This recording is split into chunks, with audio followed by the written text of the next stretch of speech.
Magandang araw mga kakulay, welcome back sa akin channel. Greggy Farmer nga po pala ulit to. Bali, mag-harvest tayo ng pang 10 harvest mga kakulay. Ito nga, papakita ko sa inyo. May nahihatid na mga kakulay.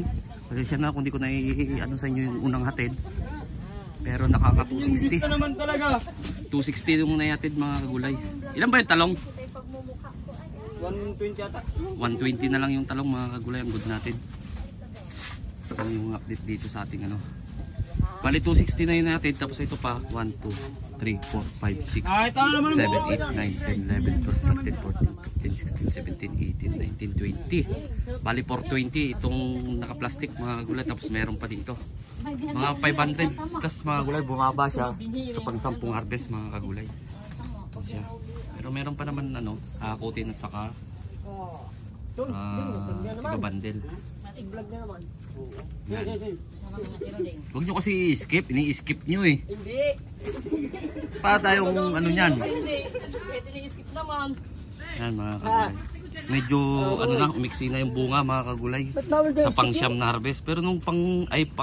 Pero nung pang siyam, medyo mahaba pa ngayon eh. Medyo hindi tinatapos.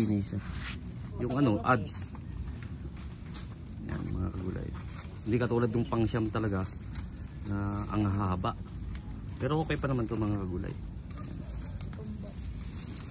Muntik ko na nga makalimutan mag-vlog o kaya gumawa ng content, gawa ng busy mga kagulay. Yan. Pati yung pumukulo ay nakalimutan na. Kukuha pa ako naman eh. Hinaan lang natin. Kaya mga kagulay, papakulo. Sorry. Di naman basta-basta nakagat. Huwag lang si Tala makapapakap mo. Pag si Tala nakapakap mo yan ay iyak lang tayo. Tapos kinakarga na ka. Ayun nga, mamaya balik na lang ako mamaya mga kagulay.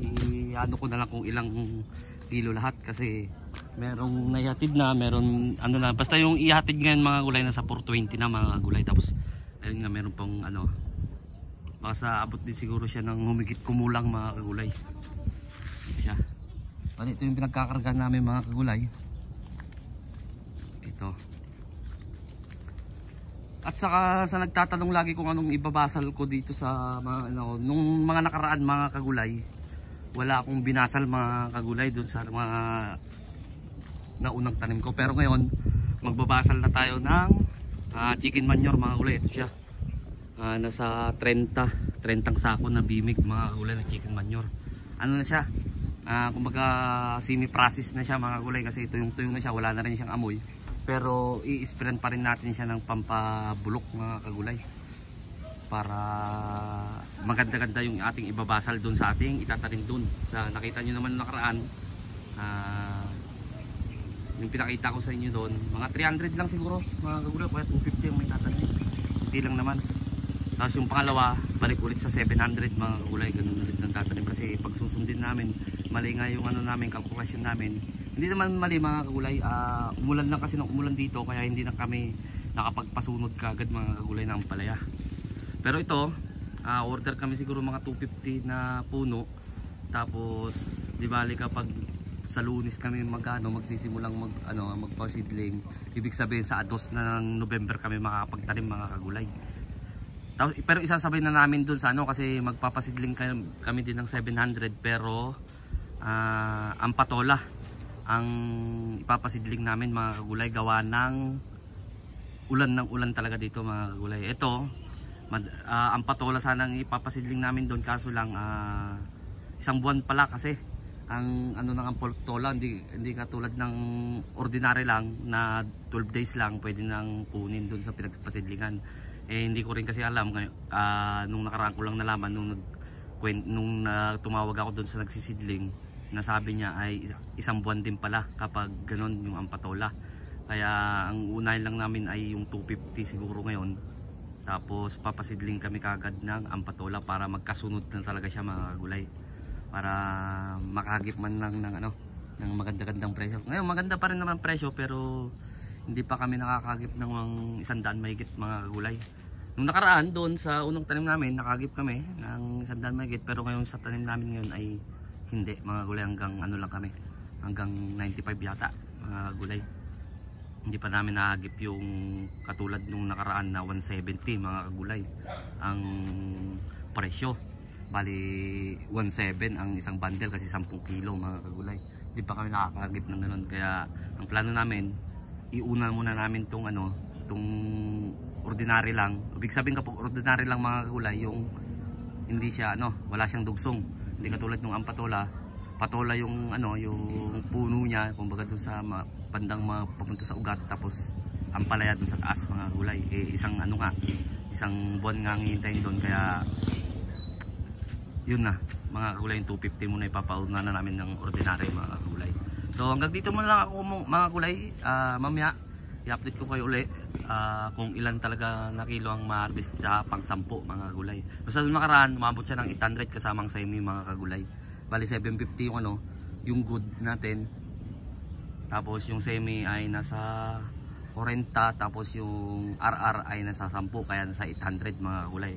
Ito, mamaya ko nasasabihin sa inyo mga kagulay. Hello mga kagulay, hindi ko na may papakita sa inyo yung ano, yung last na mga harvest natin dito mga kagulay. Ang papakita ko na lang sa inyo ay ang resibo mga kagulay.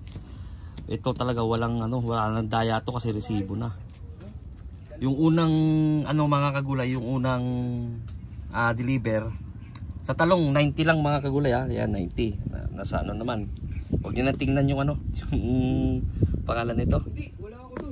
Huwag niyo na tingnan yung presyo mga gulay, basta ipapakita ko lang yung ano, kung ilan yung na-harvest.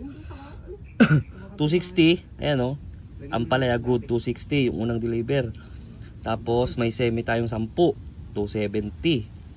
Tapos dun sa ano, may butas na deliver natin sa talong 10 kilo rin, ayan. Tapos 280 sa good na naman sampalay sa pangalawa mga kagulay. Tapos may 50 na semi. Bali pumapatak siya na 610 mga kagulay. Bali 530 yung ating 530 yung ating good sa pang 10 ano, pang 10 harvest mga kagulay. Kasi kinuwenta ko na yan kagaya na 260 plus 280. Ayan. 540 pala mga kagulay. Tama ba? Mahina ako sa math eh. 40. 540 mga kagulay ang harvest natin pang 10. Yan siya mga kagulay. Huwag nyo nang tingnan yung ano, yung kung magkano. Yan siya. Yan. Pinakita ko sa inyo mga kagulay ha. Transparent ako. Ayan. Wala akong pakitang ano last na delivery. Tano kay hinakot mo kagad eh. Ayan mga gulay, wala na kayo makikita kasi na-deliver na lahat mga gulay. So hanggang dito na lang ako mga gulay kasi may pupuntahan pa kami. Kukunin namin yung rotovator na maliit para makapag-plat na kami dito mga gulay, para makapagtanim na nga. Yun nga, hinahabol namin. Kung makakapag-plat kami ngayon mga gulay, sigurado mga ados ng November kami makakapagtanim. So hanggang dito na lang ako mga gulay. Sa bago pa lang sa munting channel ko, huwag niyo kalimutang mag-subscribe at i-click niyo na rin po yung notification bell para updated kayo lagi sa gagawin ko dito sa mga diskarte kung ano man. Maraming salamat po sa legit na sumusuporta sa akin. God bless po sa ating lahat.